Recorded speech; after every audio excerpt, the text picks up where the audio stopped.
You treated me like I was just part of the plan, Kellen. But I'm not your surrogate, and I'm not your project. The storm outside had been steady for hours, hissing against the floor-to-ceiling windows of the Manhattan penthouse. Thunder cracked in the distance, low and deliberate, as if echoing the fury building inside her chest. Leora stood barefoot on the marble floor, trembling, but not from fear. Her curls were damp from the mist she'd walked through earlier, defying the cold that had always filled this place. Now it wasn't just the air that felt icy. It was him. Kellen Vance, billionaire CEO, stood across from her in a crisp white shirt, sleeves rolled up, bourbon glass loose in his grip. He wasn't the type to lose control. Not in the boardroom, not in bed, not even now. But the way his jaw clenched, the way his brows pinched together, said he wasn't expecting her to speak like that, to challenge him. Her voice was calm, but every word sliced through the silence like shattered glass. You treated me like I was just part of the plan, Kellen. But I'm not your surrogate, and I'm not your project. He blinked, once. No sharp retort, no denial, just silence.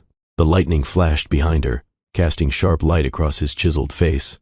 The thunder that followed only made the quiet between them louder. I cooked your meals, cleaned your space, stayed silent while you made decisions about everything, including the baby you planned to have, like I was just another convenient piece on your blueprint, she said, her voice breaking. But you never asked what I wanted. He took a step forward, slow. You think I used you? I know you did. The bourbon touched the table with a dull clink as he set it down. His throat moved with a hard swallow. Then tell me what you want, Leora. She didn't move, just stared at him through wet lashes, her heart hammering against her ribs. To matter, Kellen. And for the first time since she stepped into his world, he had no response. No formula, no defense, no plan. Just rain tapping the windows and the weight of truth between them. If you've ever felt underestimated or unseen, you'll relate to this. Like, comment and tell us. What does it mean to finally matter? The letter of eviction crumpled in Leora's fist as she stood outside the steel and glass skyscraper that housed Vance Technologies. The rain hadn't let up since morning, and her sneakers were soaked through, toes numb from the cold. She'd never imagined her life would lead her here, jobless, displaced, and now at the mercy of someone she didn't even know. Xavier had said it, like he was offering her a favor. Just go, he insisted over the phone.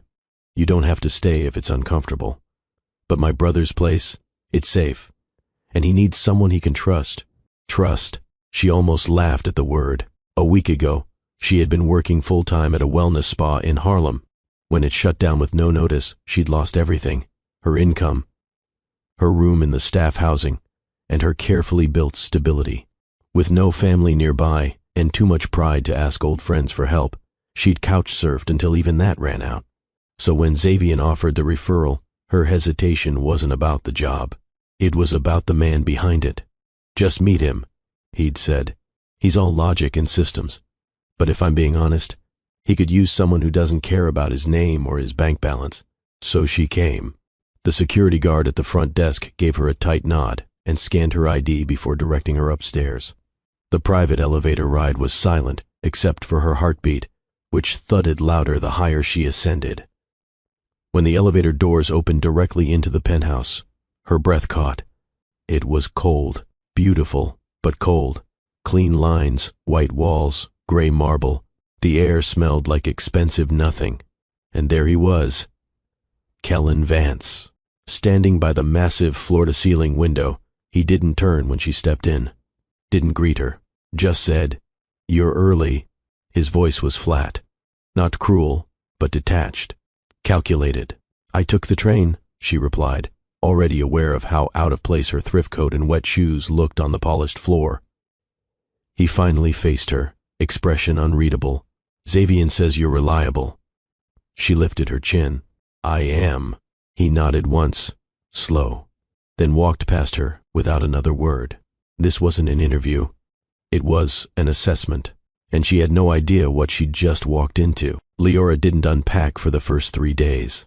The bedroom she'd been shown, bare, white, spotless, felt less like a place to rest and more like a sterile waiting room. She placed her duffel bag on the chair in the corner and left it zipped. A toothbrush, a charger, and 2 changes of clothes were all she allowed herself to touch. Each morning, she woke early, tiptoeing across marble floors and hoping not to be noticed. Kellen never acknowledged her presence beyond the occasional passing glance.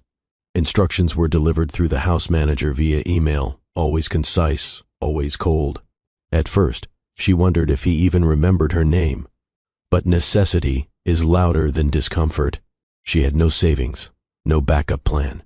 And despite how strange it felt to exist silently inside someone else's world, it was safer than the shelters, warmer than sleeping on Xavier's couch, and quieter than the constant worry that used to fill her days. Still, she resisted. She didn't linger in rooms where he worked. She kept conversations brief when the housekeeper showed her routines. She avoided eye contact with the silent driver who arrived every Thursday for grocery pickups. It was easier that way, staying invisible in a place where she'd never truly belonged. But even as she tried to vanish, the penthouse reminded her of everything she had lost. The fridge was stocked with ingredients she once splurged on for dinner parties she could no longer host. The guest bathroom had more luxury than the apartment she'd once shared with 2 roommates. And the silence was the loudest thing of all.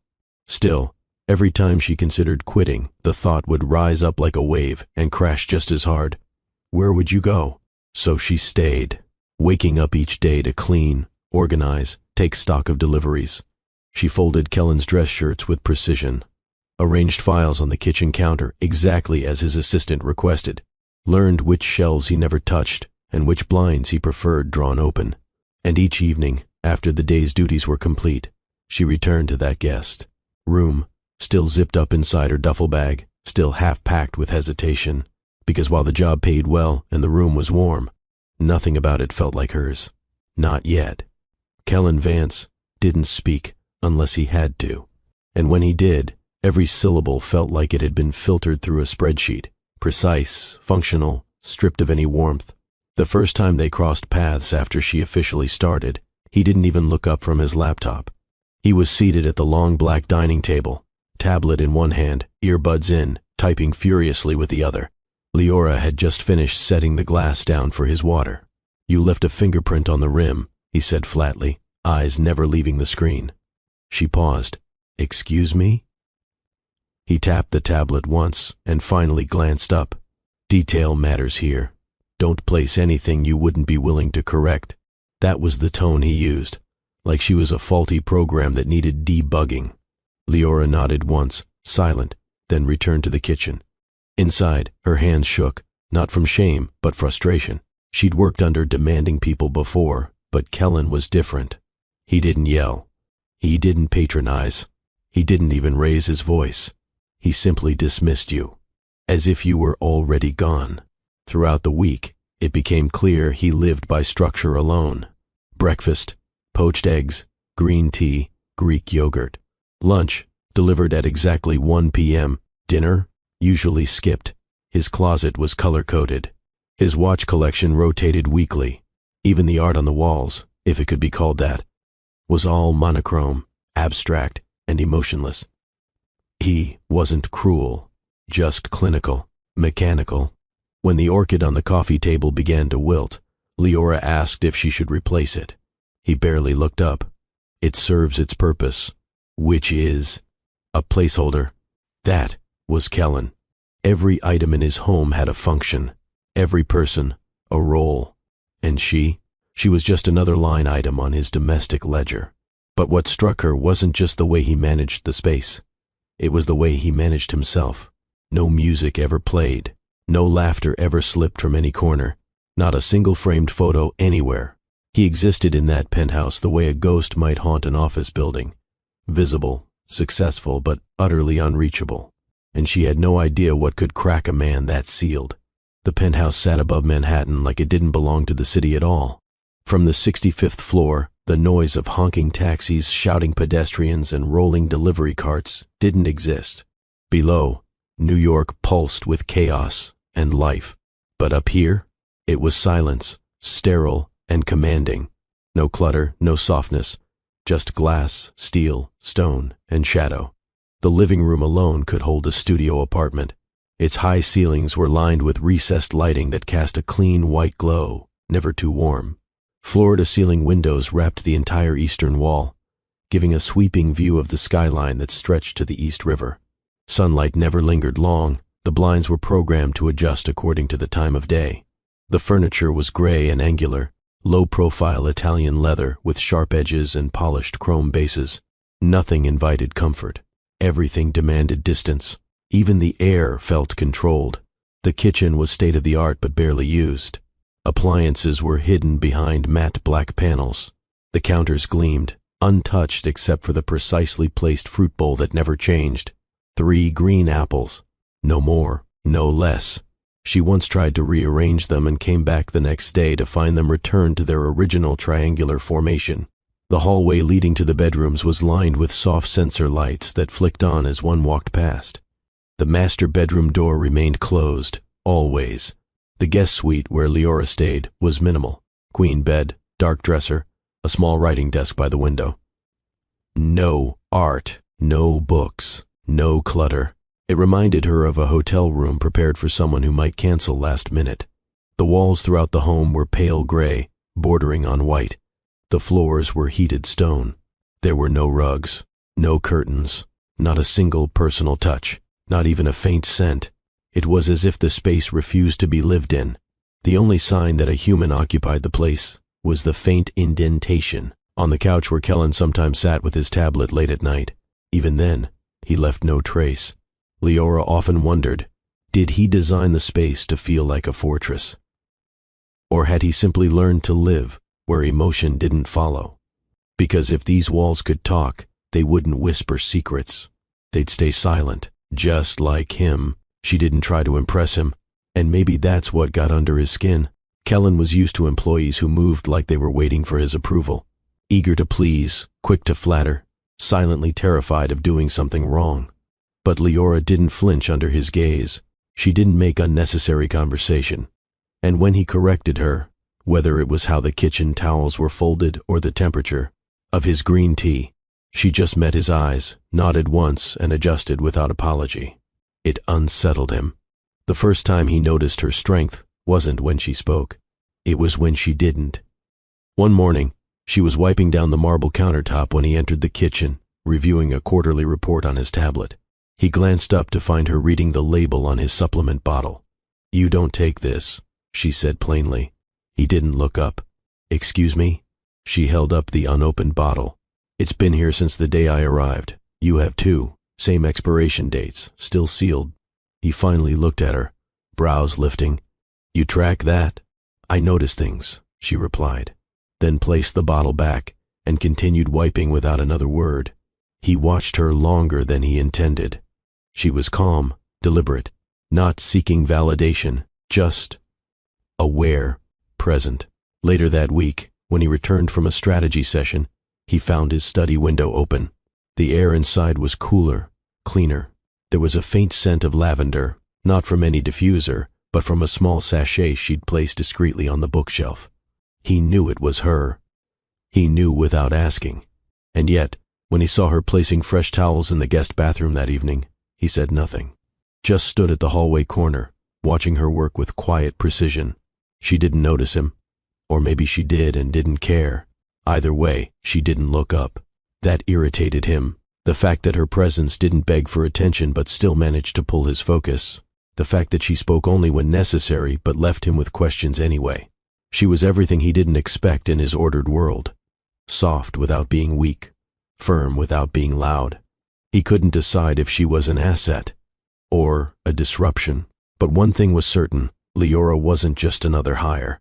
She was becoming harder to ignore. In the glass-walled conference room overlooking Lower Manhattan, Kellen stood alone after the others had left.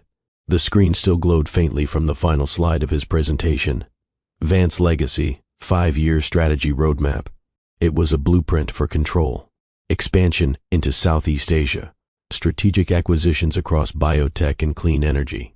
Institutional partnerships with Ivy League research hubs. And nestled between those bullet points, buried under layers of financial jargon, sat one slide labeled simply, personal stability. He never elaborated on that part. Not to the board, not to Xavier, not even to himself, really. But it was there, marked and scheduled just like everything else in his life. A family, not built through unpredictability or chance, but engineered with clarity. The plan was simple: select a surrogate, choose an anonymous egg donor, hire a full-time caretaker for the child, and maintain legal custody through tight contractual terms. No complications, no messy emotional ties, no one with the power to derail his empire with feelings. It wasn't cruel. It was efficient, sensible, predictable. He'd even outlined a timeline for it in his private files. Clinical appointments in third quarter, surrogate implantation by Q4, birth projected mid-next year. The child would inherit a name, not affection, and affection was never part of the plan. Xavier had scoffed when he learned the details. "You're going to be a father, Kellen, not a venture capitalist. You don't build children like software." But Kellen dismissed the sentiment. Love had a cost, attachment had a shelf life, and feelings were liabilities. That's why, when Leora entered his life, he never considered her a variable. She was temporary, a quiet solution to his domestic needs, nothing more. Until she started watering the orchid he forgot he owned, until he heard her humming near the windows, until her presence disrupted the stillness he once thought he needed. He didn't know it yet, but she was already cracking his structure, and for the first time in years, he couldn't quantify the risk. He only knew this: if Leora had entered his life 6 months earlier, she would have been replaced. If she'd entered 6 months later, he would have been too far gone to notice her. But right now, she was colliding with his blueprint like a quiet storm, and he hadn't built a contingency for that. The change didn't come with fireworks or declarations. It came in silences, the kind that stretched longer than they used to, filled with unspoken glances and subtle shifts in breath. It began on a Wednesday. Leora had just finished arranging the fresh linens when she passed him in the hallway. He didn't speak as usual, but this time he paused. For a second, too long, long enough that she looked back. His eyes flicked toward her hand. The towel she held was cream, not the standard white he preferred. "You changed the linen color," he said, not accusing, but noticing. She met his eyes. White shows everything. He didn't reply, but he didn't correct her either. Another time, she caught him standing in the doorway of the guest room while she was cleaning. He didn't enter, didn't say anything, just stood there watching her arrange the books on the shelf in descending height order. It was something he usually did himself. "You alphabetize them," he said eventually. "Only when they're yours," she said, not looking up. He left before she could see his face. The atmosphere in the penthouse began to shift, degree by degree. He no longer stayed buried in his study when she passed through. Sometimes she found his eyes on her during breakfast prep. Other times, she walked into the room to find her favorite playlist still quietly looping. From the smart speaker, something she knew he'd heard days before while she was cleaning. And one night, he adjusted the thermostat, 2 degrees warmer. It wasn't obvious. If someone had walked in off the street, they would have sworn the place was as icy as ever. But Leora felt it. The stillness between them had changed. It wasn't hostile. It wasn't even awkward. It was charged. A new kind of quiet lingered in the air, heavy with things unsaid. And in the space between footsteps and whispered goodnights, something unspoken began to root itself. Neither of them acknowledged it aloud, but they both knew. The silence between them wasn't empty anymore. It was waiting. The following night, sleep evaded her again. The rain had returned, tapping steadily against the glass. The city lights blurred into streaks through the window pane, and somewhere across the penthouse, she could hear the faint hum of Kellen's study door sliding open. She tried to ignore it, pulling the blanket tighter around herself, but her heart wouldn't settle. Every time she closed her eyes, her mind wandered back to his voice from the night before, the tone that had softened, the look that had held her a moment too long. When she finally gave up trying to rest, she found herself drifting once more toward the kitchen. This time, she didn't bother turning on the lights. The glow from the city outside was enough. She poured water into the kettle, listening to it hiss as it heated. Then she heard footsteps behind her. "You again," he murmured. She turned slightly, catching his reflection in the glass of the microwave. His hair was messy, his tie loosened, sleeves rolled halfway up. He looked nothing like the man the press described. No headlines, no polished arrogance, just exhaustion. "You don't sleep," he said quietly, leaning against the counter. "Neither do you," she replied. He tilted his head. "Why's that?" She took a slow breath. "Because of you." The words slipped out before she could soften them. He blinked, surprised, but she didn't retract them. "You have this way of filling every space you walk into," she said. "Even when you're silent, you make noise. Your presence lingers, and I can't seem to shut it out." Kellen's gaze locked on hers, searching. "You're blaming your insomnia on me?" She shook her head, almost smiling. "I'm saying you're hard to forget, and that's a problem when I'm supposed to be invisible here." He didn't know what to say. For once, the man of strategy had no formula for the moment. The silence stretched, heavier than before, but not cold. Leora turned off the kettle before it whistled, her hands trembling slightly as she poured the water into her cup. She could feel him watching her, his stare tracing every small motion she made, as if memorizing it. "You shouldn't be afraid of being seen," he finally said, voice softer now. She looked over her shoulder. "Then stop pretending you don't see me." Their eyes met again, and that fragile distance between them began to fracture. Neither spoke after that, but the air carried something charged, something that promised this strange silence wouldn't stay quiet much longer. The shift between them didn't happen in a single night, but in fragments, small, unfinished, conversations that slowly exposed pieces of who they were beneath the roles they played. One Thursday evening, the city outside was soaked in rain again, and the penthouse felt dimmer than usual. Kellen emerged from his study, just as Leora was finishing up reorganizing the bookshelves. She didn't expect him to say anything.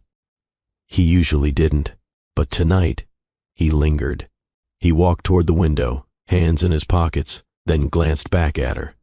"Do you ever feel like you're just waiting for someone to give you permission to exist?" The question caught her off guard. She straightened, unsure whether to answer, unsure if he was even talking to her, or just thinking aloud. "I used to," she said carefully. "When I was younger." He turned slightly, enough to see her but not enough to make it feel like a spotlight. "I moved through 6 homes before I was 16, she continued. "Some were decent, some not. But none of them made room for me. Not really. I learned early that if you're quiet, they forget you're there. Sometimes that was safer." Kellen's expression didn't change, but his body shifted, the tension in his shoulders loosening ever so slightly. "Did you ever go back?" he asked. She shook her head. Back to what? There was nothing to return to. He looked down at the floor for a long moment. "My mother left when I was 7. Walked out during a board meeting my father insisted I sit in on. I remember the sound of her heels as she crossed the marble. Everyone kept talking about projections and growth, but I couldn't hear anything after the elevator doors closed behind her." Leora swallowed, surprised by how openly he'd shared that. He rarely talked about his past, if at all. "She ever come back?" she asked. "No," he said simply. "But the silence she left?" That stayed. The room felt heavier after that, but it wasn't the suffocating kind. It was the weight of 2 people standing still long enough for their scars to show. "I think that's why I like order," he added, voice quieter now. "It's the only thing that doesn't leave." Leora stepped closer, arms folded gently over her chest. Sometimes control is just fear wearing a suit. Kellen looked at her sharply, like the words hit somewhere too real. She didn't flinch, didn't look away, and for the first time, he saw not just the woman Xavier had sent, not just the help, but someone who understood what it meant to be abandoned and still keep going, someone who knew how to survive without needing to explain how. The storm outside had calmed to a light drizzle, the kind that barely made a sound against the glass. Inside the penthouse, the air was still.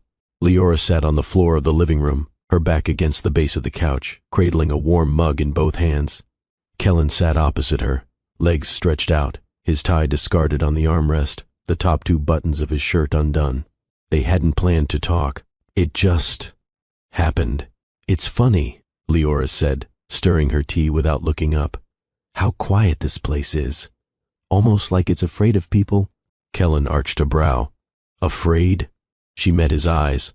You've built a life that keeps people out.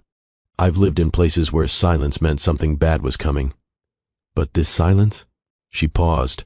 It's empty, polished. Like even your walls are afraid to breathe too loud. He exhaled slowly, not out of annoyance, but thought. I don't like mess. Or emotion, she added gently. He chuckled under his breath. Is that a diagnosis? No, she replied. It's just an observation. Kellen leaned forward, resting his forearms on his knees. And what do you want? To work for someone more expressive? I didn't want this job, she said plainly. I didn't want to live here. I didn't want to need help. But life doesn't ask what you're ready for. It just hands it to you. So I showed up. And now, I'm just trying to remember how to exist without disappearing. The words hung in the air between them. Neither rushed to fill the pause. He looked at her closely. You really went through 6 homes? She nodded. 4 foster homes, 2 group homes. Then I aged out, worked wherever I could, lived wherever someone didn't lock the door behind me. And you never broke? I bent. A lot. But no one ever taught me how to break safely. Kellen stared at her for a moment, then asked something no one ever had. What do you want for yourself, Leora?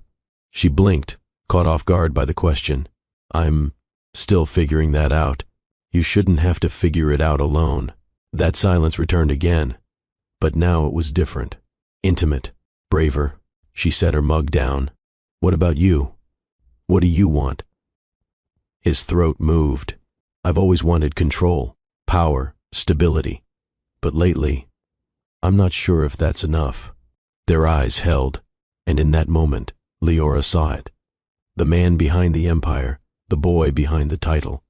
The cracks were there, small, subtle, but they were starting to show, and she didn't look away. The rain had returned with more force by Friday night, sleek ribbons sliding down, the balcony glass, distorting the skyline into soft shapes and streaks of light. The air outside was damp and heavy, but not bitter. And for once, Kellen had left the sliding door cracked open, letting the soft scent of petrichor drift into the living room. Leora sat cross-legged on the plush floor rug, unpacking takeout boxes from the paper bag the driver had left at the door. Thai, this time. She'd ordered enough for 2.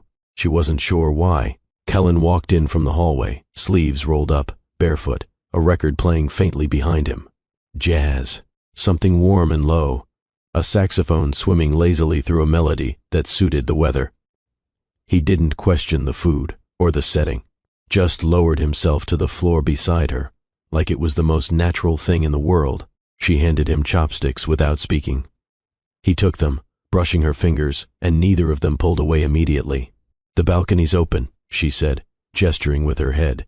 I noticed, he murmured. I like the sound of rain, she added. So do I. They ate in silence for a few minutes, the occasional hum from the vinyl spinning in the background adding texture to the room. The city felt far away, like it had taken a deep breath, and paused for them. Kellen finally leaned back on one arm, looking at her. I never do this. Eat Thai? He huffed a small laugh. Sit on the floor. Listen to music without a reason. Share space.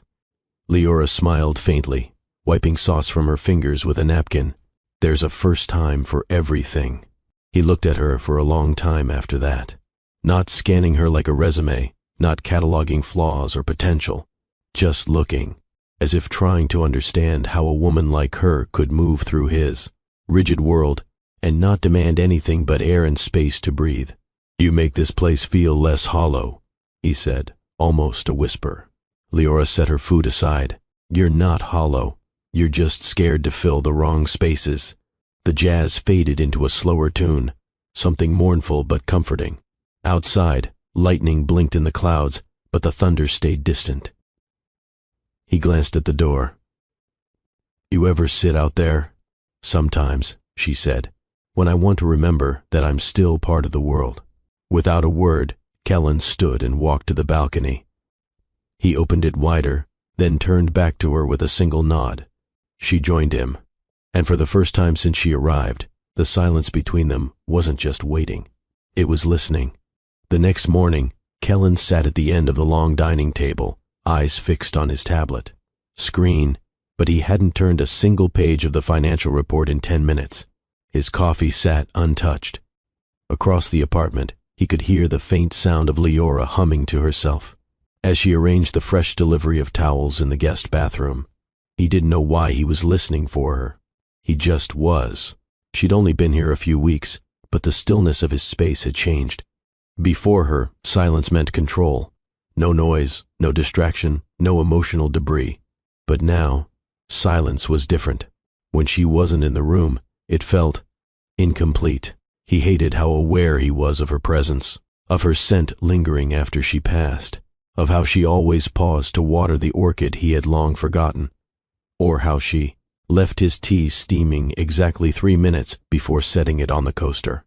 He told himself it was curiosity, nothing more, but the curiosity was becoming inconvenient. He found himself wanting to ask questions that had nothing to do with her work. What kind of music she played when no one was around, what book she had dog-eared in her drawer, why she never wore shoes in the kitchen at night. But every time the thought surfaced, he forced it back down, because wanting to know meant caring. And caring, that required vulnerability. He didn't trust that word. That evening, he passed her in the hall and opened his mouth to say something. Instead, he simply nodded and kept walking. Inside his study, he stood at the desk for a long time, tablet in hand, but his eyes weren't on the screen. He could still hear her humming. Later that night, he poured himself a glass of water and found her tea mug drying beside the sink. Her fingerprints still fogged the glass. He stared at it too long, feeling something coil in his chest, something unfamiliar, something unwelcome. He set the mug back down carefully, then returned to his room and closed the door with more force than necessary. On the other side of the penthouse, Leora sat on her bed, staring at the ceiling. She had heard his footsteps pause in the hall, heard him hesitate, and though he never said a word, she felt the weight of what he couldn't bring himself to ask. The space between them was still wide, but it was closing. Have you ever fallen for someone without realizing it? Drop A or in the comments if you have. Your story might just help someone else find clarity. Thunder rumbled through the clouds like distant drums, and the city beyond the glass faded into a moody haze. Inside the penthouse, only the flickering candlelight cast shadows across the space, warm, golden, and for the first time, alive. Kellen wandered back from the kitchen after failing to get the generator working. He paused just before stepping into the living room, drawn by a soft rustle and the delicate scent of something floral, jasmine maybe. That's when he saw her. Leora was curled on the floor, propped up by a low cushion, legs folded. Beneath her, her face turned toward a paperback resting on her thighs. A silk robe clung to her skin, ivory in color, catching the glow of the candles like moonlight on satin. It slipped off one shoulder slightly, exposing the curve of her collarbone and the hint of the smooth skin beneath. She didn't notice him at first. Her attention was deep in the page, eyes slowly scanning, lips faintly parted in concentration. Kellen had never seen her like this, not in this stillness, not in this kind of peace. And yet, there was nothing passive about her. She owned the room without trying, her quiet presence pressing against him like gravity. He cleared his throat gently. Her eyes lifted. "Kellen," she said, voice soft. "You read when the power goes out?" "I read when I need to remember who I am," she answered, marking the page with her finger. "The dark just gave me an excuse." He stepped closer, drawn by something he couldn't name. "What are you reading?" "A book I've read 100 times, one where the woman saves herself." He smiled faintly, sitting a few feet away from her on the floor. "That sounds like you. You don't know me," she said, but her voice didn't hold accusation. It held invitation. "Maybe I want to." The rain tapped against the windows like fingertips. A candle flickered between them. She studied him in silence, eyes flickering over the man who always wore control, like armor, now dimmed in shadows, vulnerable in ways he probably didn't realize. "You're not what I expected," she whispered. "And what did you expect?" "Steel." coldness. A man I'd have to avoid, she said. And you are all of that.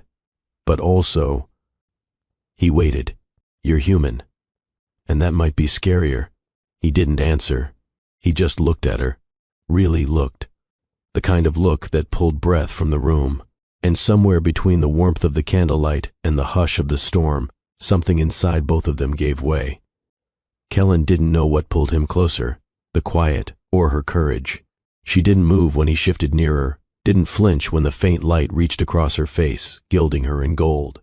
The robe shimmered as she breathed, one knee drawn up, her pulse visible in the hollow of her throat. "Do you ever stop thinking?" she asked suddenly, her voice low. He blinked, caught off guard. "Thinking keeps me alive." "No," she whispered, shaking her head. "It keeps you from living." The words hit harder than she intended, but she didn't apologize. She looked up at him then, her eyes wide, soft, and brimming with something he hadn't seen in anyone for a long time. Truth. Kellen's breath came slower. "You think you know what I need, Leora?" "I don't have to guess," she murmured. "I can feel it." He leaned forward before he could stop himself. The candle between them flickered, as if sensing the shift in air. His hand reached for her face, hesitated for a heartbeat, then brushed the edge of her jaw. Her skin was warm, delicate beneath his fingers. She didn't move away. "You shouldn't look at me like that," he whispered. "How should I look at you? Like you see past everything." Her lips parted slightly. "Maybe I do." That was all it took. The space between them vanished. His mouth met hers in a kiss that was slow, trembling, and far too real.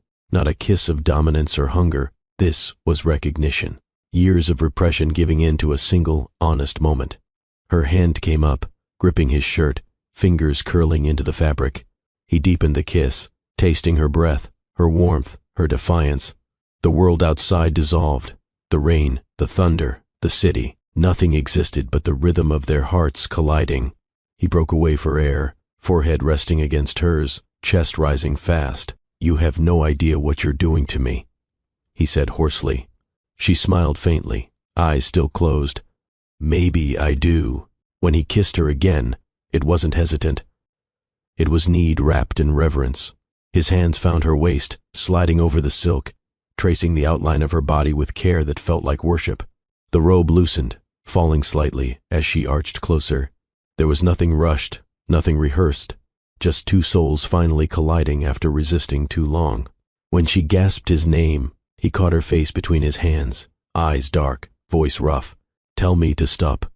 She shook her head slowly. "Don't." And for the first time in his life, Kellen Vance stopped planning and let himself feel. The storm outside had faded into a quiet drizzle, the thunder retreating into the distance like a curtain drawing closed on the world beyond their walls. Inside, the only sound was breath. Deep, unsteady, shared between two bodies pressed close in flickering candlelight. Leora lay beneath him, her silk robe loosened and pooling beneath her. Her skin flushed, hair wild across the pillow they'd stolen from the couch. Her fingertips brushed the curve of his jaw, trailing lightly as if memorizing him by touch alone. Kellen hovered above her, his body trembling, not from exertion, but from the terrifying realization of what had just happened. This hadn't been planned, not managed, not measured. It had happened because he wanted it. He cupped her face gently, drawing his thumb across her cheekbone. Her eyes fluttered open, and for a moment she looked at him like she'd seen this side of him all along, like the man buried beneath the spreadsheets and glass walls had never been hidden from her. Kellen swallowed, voice caught in his throat. "This," he said slowly, reverently, "this is the first thing I've ever wanted without a contract." Leora didn't respond at first. Her lips parted slightly, eyes holding his. There was no sarcasm, no smugness in her expression, only quiet understanding. "I know," she whispered. He closed his eyes briefly, forehead pressing to hers. "Every part of my life has terms, clauses, exit strategies, but you—" He paused, lifting his head to look at her again. "You weren't in the plan." "I didn't ask to be," she replied gently. "I just showed up." He let out a slow breath, almost a laugh. but it caught in his chest. I don't know how to do this. To feel something that doesn't come with control. Her hands slipped around his neck, pulling him closer. Then don't control it, just feel it. That broke something in him, a wall so tightly cemented, he hadn't realized it was choking him from the inside. He kissed her again, not with hunger this time, but with something far more dangerous, sincerity. He didn't care if it made him weak, if it left him exposed. For once, Kellen Vance didn't care what it cost him, because in her arms, in the warmth of her body and the calm of her voice, he felt something he'd never allowed himself to feel before. Free. The room had quieted into a soft, glowing hush.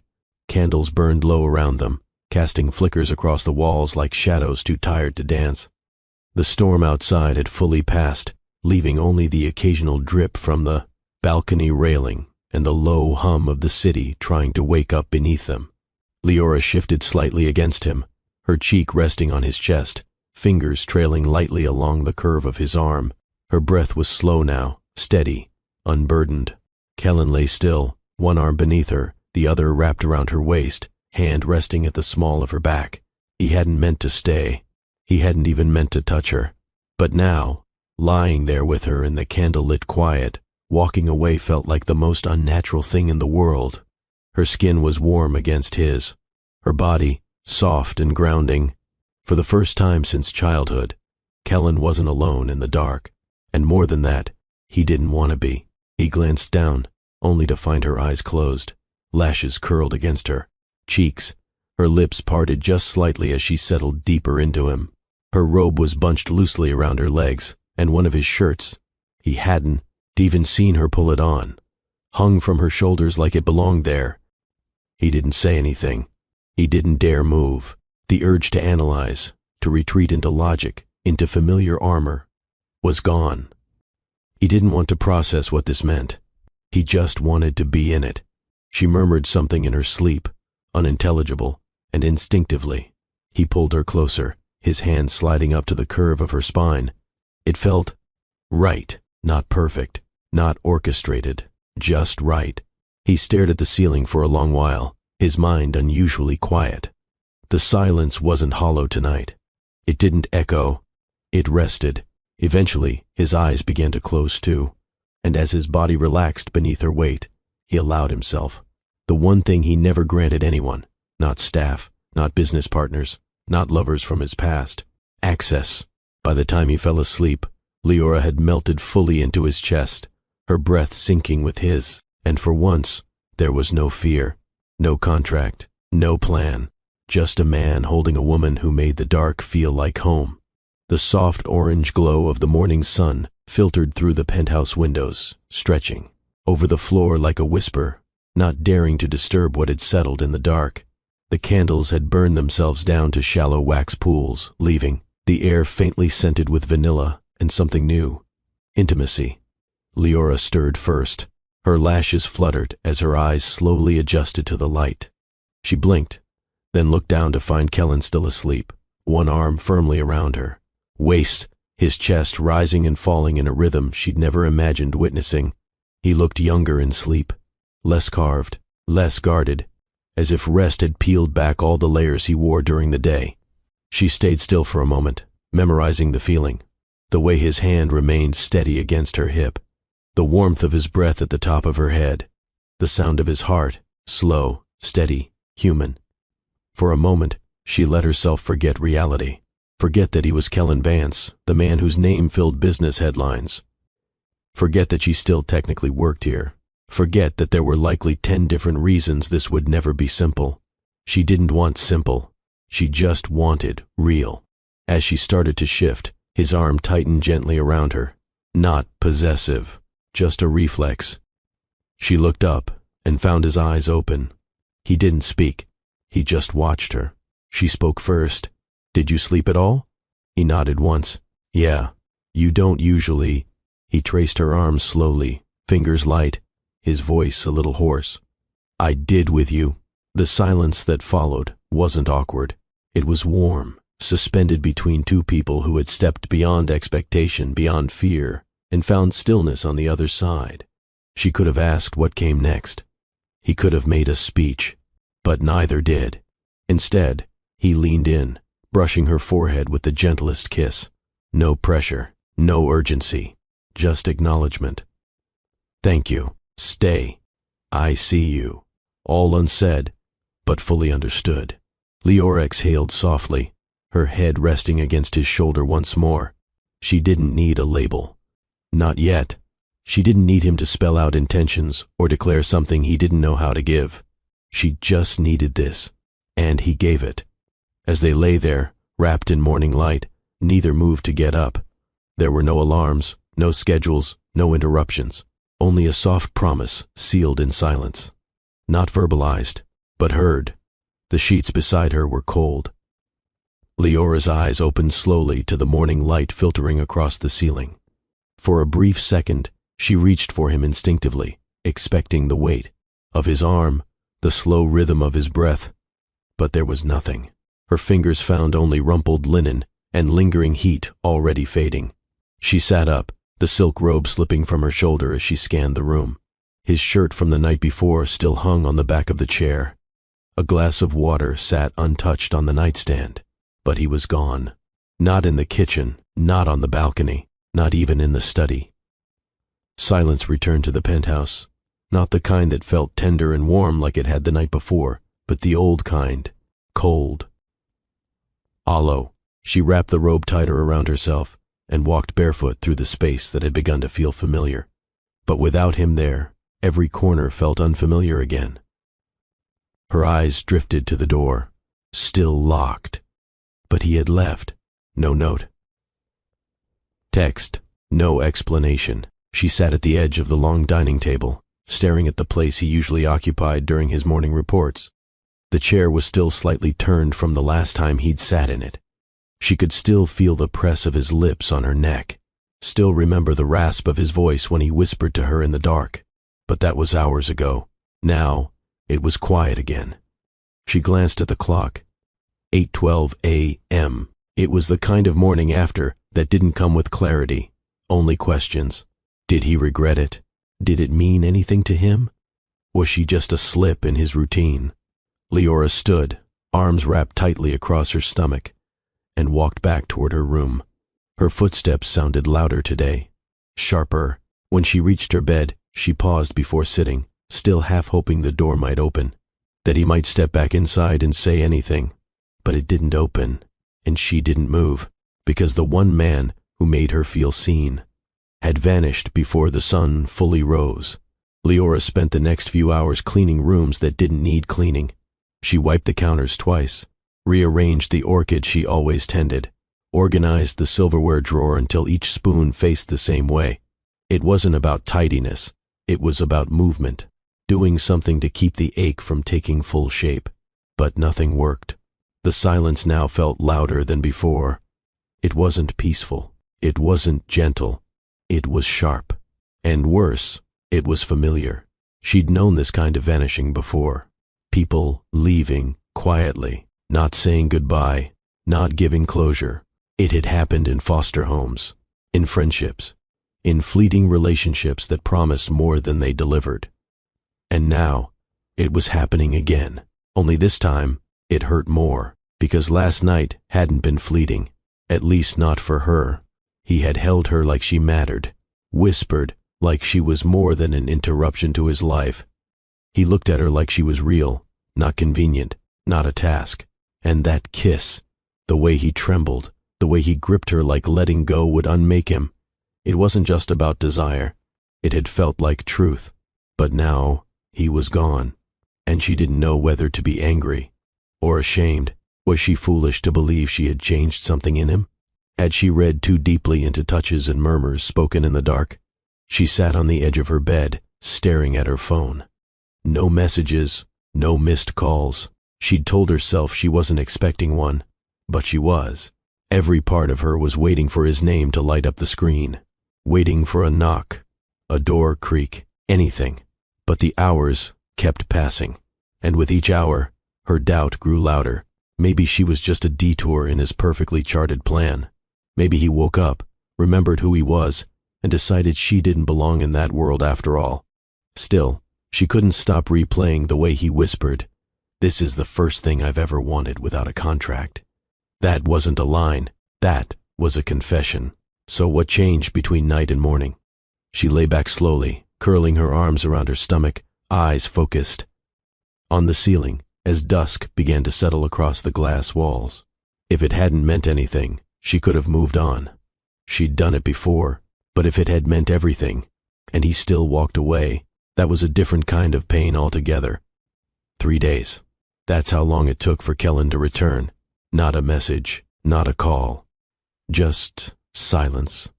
And then suddenly, the soft mechanical ding of the private elevator at 7:04 on a Monday morning. Leora was in the kitchen placing a new bouquet on the counter, something she didn't even care for, something to fill space. Her hand froze when she heard the door open.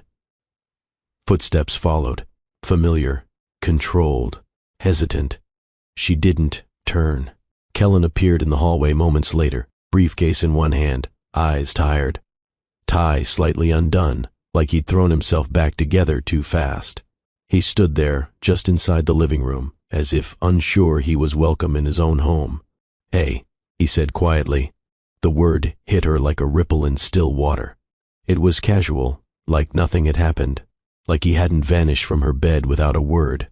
She kept her hands busy, adjusting stems, not giving him the satisfaction of her full attention. "You're back." "I am." Silence settled between them again. But this time, it wasn't charged. It was heavy, fractured. He walked toward the counter, slow, every movement calculated, like he didn't trust his own limbs. He started, then stopped. His fingers tapped once against the marble surface. "I needed space." Leora finally turned to look at him. His eyes were darker than usual, rimmed with lack of sleep, shoulders weighed down by something he couldn't name. "You didn't take space," she said. "You disappeared." He nodded once, shame flickering in his eyes. "I know." Her stare didn't soften. "I didn't mean to hurt you," he added, voice lower now. "But you did." The words hung there, bare and undeniable. Kellen looked down, then set the briefcase aside and leaned on the counter with both hands. "I thought if I left, I could sort out what last night meant, make sense of it." "And did you?" she asked. He didn't answer right away. When he did, his voice cracked just enough to betray him. "I couldn't stop thinking about it. About you. About how it felt to fall asleep with someone who didn't want anything from me but me." Leora's chest tightened. "I wasn't scared of what happened," he said. "I was scared of how real it felt." He looked at her then, eyes exposed. No CEO armor, no control. "I didn't run because of you, Leora. I ran because I'm not used to this, wanting, needing, hoping."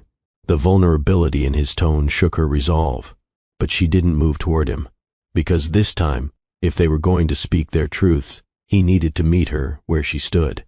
Leora moved around the counter slowly, each step deliberate. Her arms folded across her chest, not for protection but to keep herself steady. Kellen straightened, watching her approach, bracing like a man who already knew what was coming. She stopped a few feet from him, close enough to see the lines beneath his eyes, the faint crease on his brow that hadn't been there 3 days ago. "You left me in your bed," she said quietly. "You held me like I was the first thing that had ever felt right, and then you vanished like it never happened."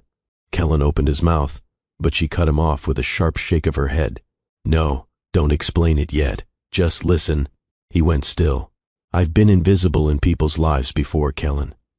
Forgotten in rooms I slept in, overlooked by people who said I mattered and then acted like I didn't." Her voice trembled, but she didn't let it break. "But I let you in. And that was a choice I don't make lightly." He swallowed, guilt rising visibly in his throat. "You made me believe that maybe I wasn't just part of the background here, that I wasn't just filling space in your calendar." Her voice cracked then, and then you left. Without a word. He stepped forward. "I didn't know how." "That's not an excuse," she snapped, eyes flaring.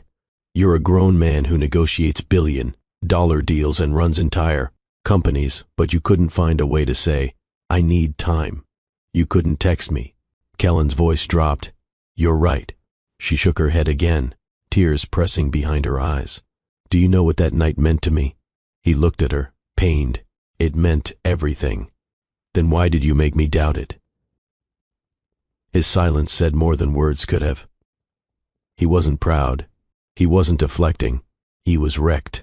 Leora stepped closer, close enough to feel his breath, but not touching. I'm not asking for your heart on a silver platter, she whispered. I'm asking you not to disappear when things get real. Kellen's jaw flexed, and his eyes finally filled with the thing she'd been waiting to see since the moment he walked back in. Remorse. Not the performative kind. The deep, aching kind. I'm sorry, he said, voice hoarse. For all of it. Her eyes softened slightly. Not forgiving. Not yet. But she nodded once. Then show me you mean it. Don't tell me. Show me. Kellen met her gaze and nodded slowly. And for the first time since that night, the tension between them didn't feel like it was going to break them. It felt like the start of something they might survive, if they were honest enough to keep going. They stood there, toe to toe, the tension between them no longer sharp with anger, but raw with truth. Kellen had never looked so exposed. The man who once measured every word, every movement, now fumbled for air between thoughts. His hands dropped to his sides, then flexed into fists, then opened again as if he couldn't find where to rest them. His gaze dropped to the floor.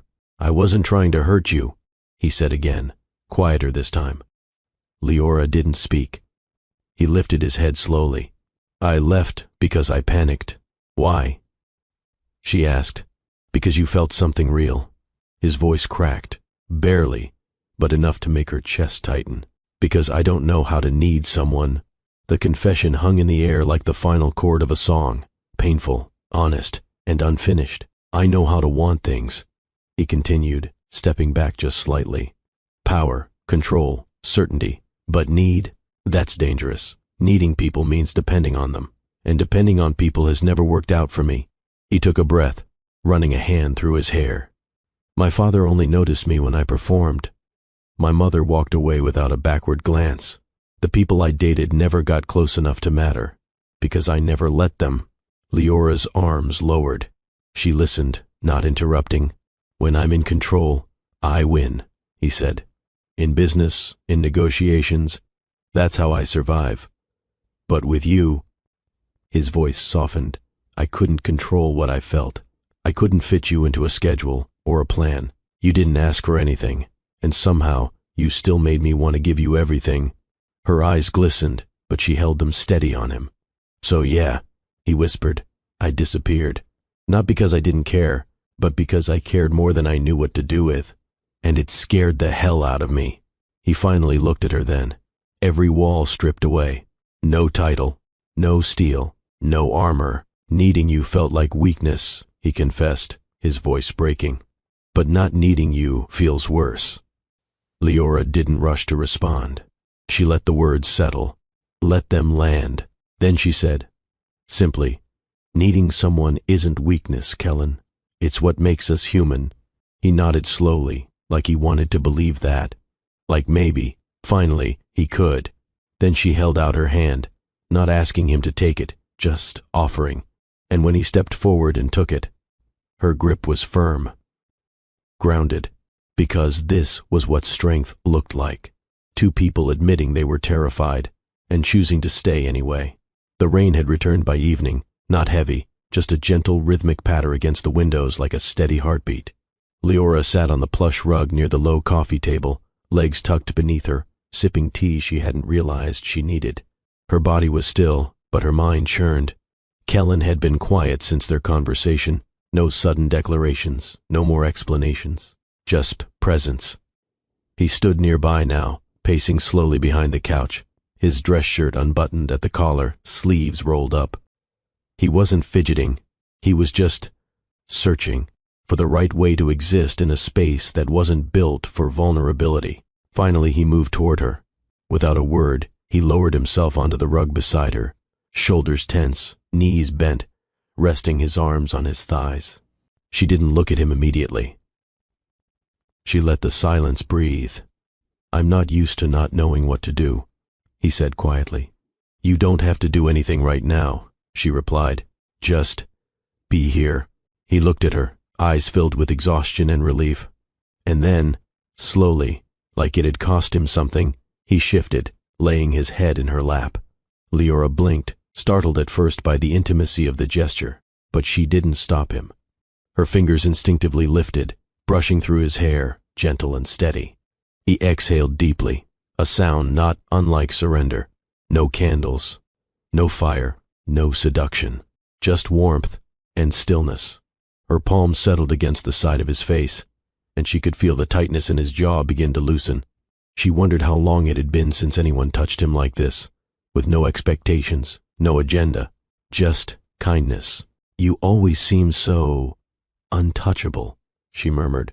"I made myself that way," he said, eyes closed, "because it was easier to be admired than known." "And now?" she asked softly. "I want to be known," he whispered, "by you." The air between them shifted, not in tension but in truth. It was the kind of closeness that didn't demand anything but honesty, the kind that filled every quiet space without a single kiss. Leora continued to thread her fingers through his hair, and for a long time, neither of them spoke. Outside, the city buzzed with its usual urgency. Inside, time slowed. And there, in her lap, the billionaire who had once controlled every moment of his life let himself rest.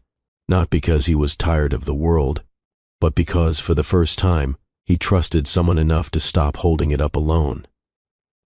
The next morning started slower than usual. Leora had set her alarm earlier than necessary, a habit she hadn't shaken since moving in. But when the soft chime sounded on her phone, her body didn't move. Her limbs felt unusually heavy. A dull ache pulsed behind her eyes, and her stomach turned in slow, queasy waves. She sat up cautiously, one hand pressed to her midsection. The room tilted slightly, not enough to panic, but just enough to make her blink a few extra times before the haze cleared. She got to her feet slowly, breathing through the discomfort. By the time she stepped into the kitchen, the scent of fresh brewed coffee, usually comforting, hit her harder than she expected. She paused mid-step, one hand bracing the counter. Her stomach lurched again, and she shut her eyes until it passed. "Morning," Kellen said, looking up from his tablet. She forced a smile. "Hey." He tilted his head, taking her in. "You okay?" "Yeah, just didn't sleep great." She moved to the fridge, grabbed a bottle of water, and took a slow sip. Probably the weather, but he kept watching her. "You look pale," he said gently. She shrugged. "Didn't eat much yesterday." Kellen frowned slightly, but said nothing more. He turned back to the screen, but his gaze flicked to her again a minute later, subtle but not lost on her. She tried to shake it off, tried to move through her routine as if her body wasn't sending strange signals. But the fatigue didn't fade, and later, while folding fresh towels in the laundry room, she had to sit down for a full minute before standing again. By the afternoon, even walking up the hallway left her winded. She paused by the orchid she usually watered and sat on the arm of the nearby chair, holding her head in her hands. This wasn't normal, not for her. She wasn't the type to get sick. She pushed through headaches, cramps, even emotional storms, but this felt different. Internal, quiet, but persistent, like her body was whispering something she hadn't been ready to hear. She ran a hand over her abdomen, the thought forming at the back of her mind before she was ready to acknowledge it. It couldn't be that, could it? They'd only been together once, just that night, but... Her heart thudded, too loud in her ears. She stood quickly, brushing her palms against her jeans, grounding herself. There was no proof, no test, no certainty, but the idea planted itself, quiet, lingering, and as she turned to walk back down the hall, one hand instinctively drifted to her stomach again. Whatever it was, she couldn't ignore it for long. The evening fell quiet, the kind of quiet Kellen used to find comfort in. But tonight, it wasn't soothing. It felt unfinished. Leora had moved around the penthouse all day slower than usual, quieter than usual, her smile thinner, her voice softer. He noticed. She hadn't said anything was wrong, and she hadn't asked for anything either. That somehow made him worry more. He found her sitting on the balcony, wrapped in one of his gray sweaters, legs folded beneath her, tea untouched on the table beside her. The wind lifted strands of her curls as she stared out at the skyline, lights glittering like jewels too far to touch. He stepped outside. You okay? She looked over her shoulder, offering a small smile that didn't quite reach her eyes. I'm just thinking. He stood beside her for a moment before lowering himself to sit. She hesitated. About what kind of man you're going to be. He tensed slightly, not from offense, but from recognition. She didn't elaborate. She didn't need to. He let the silence hold for a while before he spoke. My father was a master of being present without being there, Kellen said softly. He showed up at events, signed checks, nodded through birthday parties. But I don't remember a single time he looked at me and saw me. Leora stayed quiet, letting him speak at his own pace.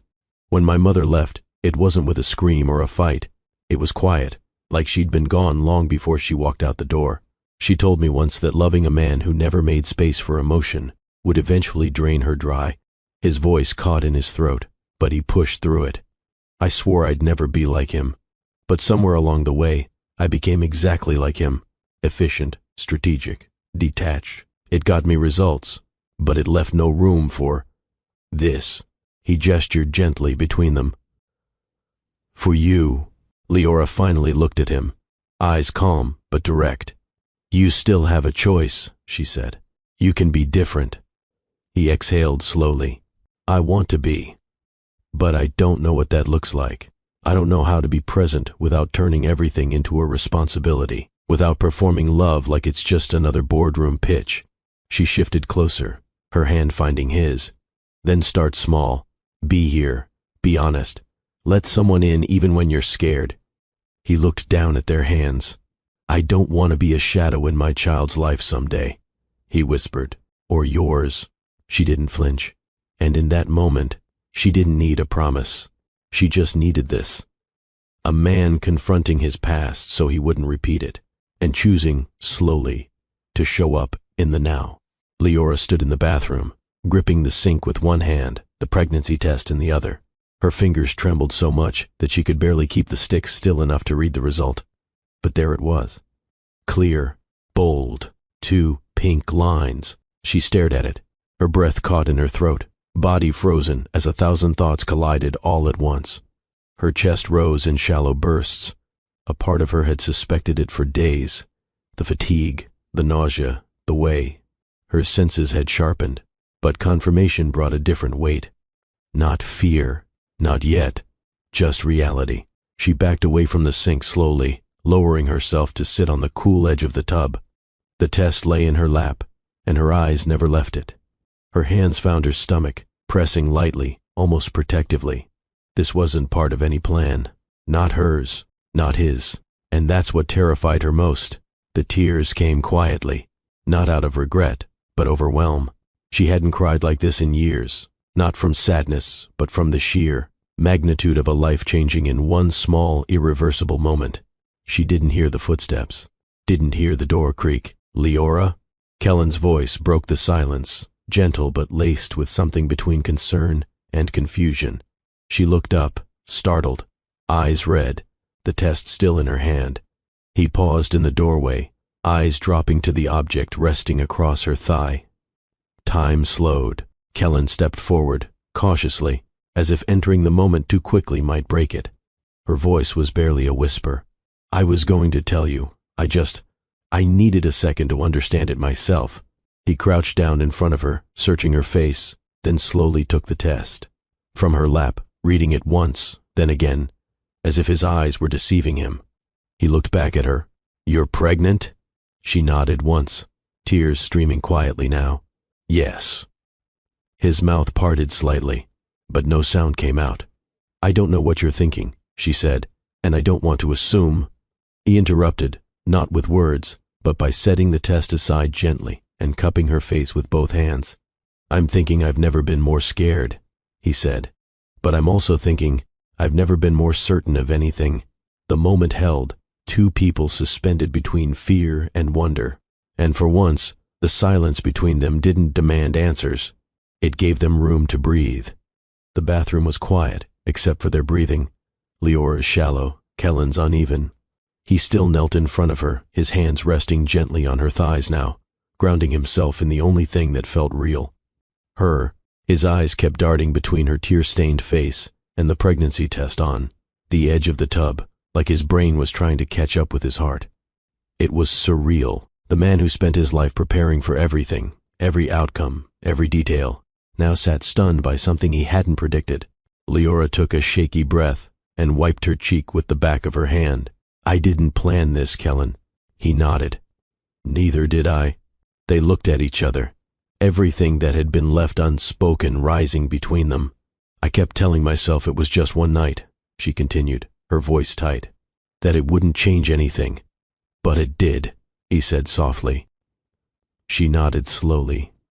"It did." He reached for her hands, lacing his fingers with hers. His grip was warm, strong, but not forceful. They sat in silence for a long moment, the weight of possibility resting between them like a fragile glass sphere. Then, without warning, Leora let out a soft laugh. It was shaky, almost tired, but real. "What?"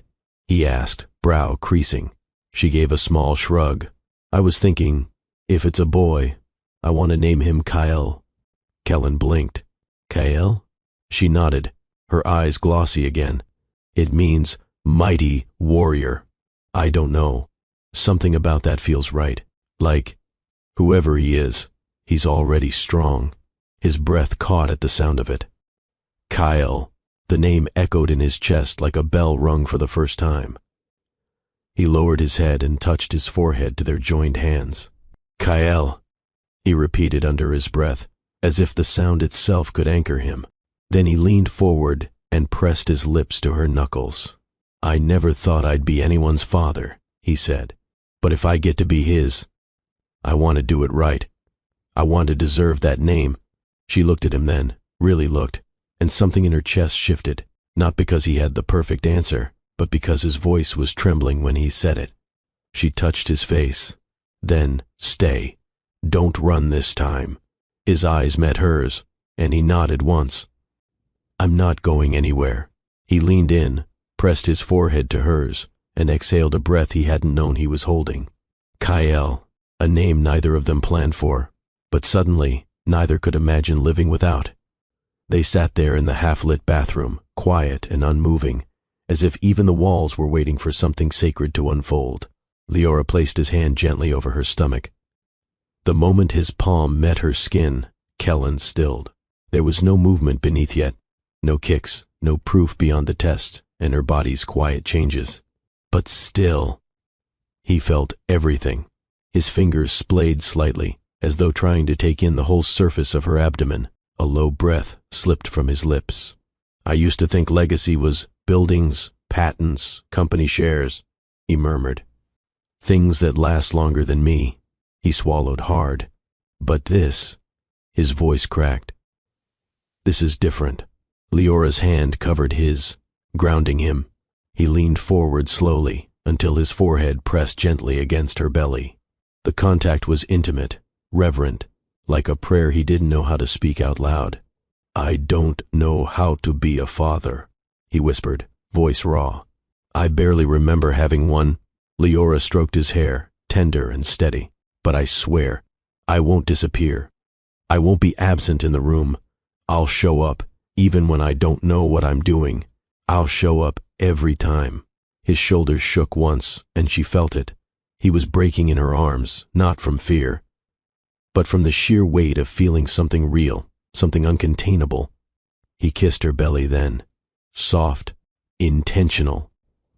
One kiss, then another. It wasn't ceremonial. It was him letting go of every blueprint he'd clung to. "I love you," he said suddenly, without looking up. "Not just because of this baby. I need you to know that. I loved you before I had the courage to name it." Leora blinked fast, heart thundering against her ribs. "Kellen."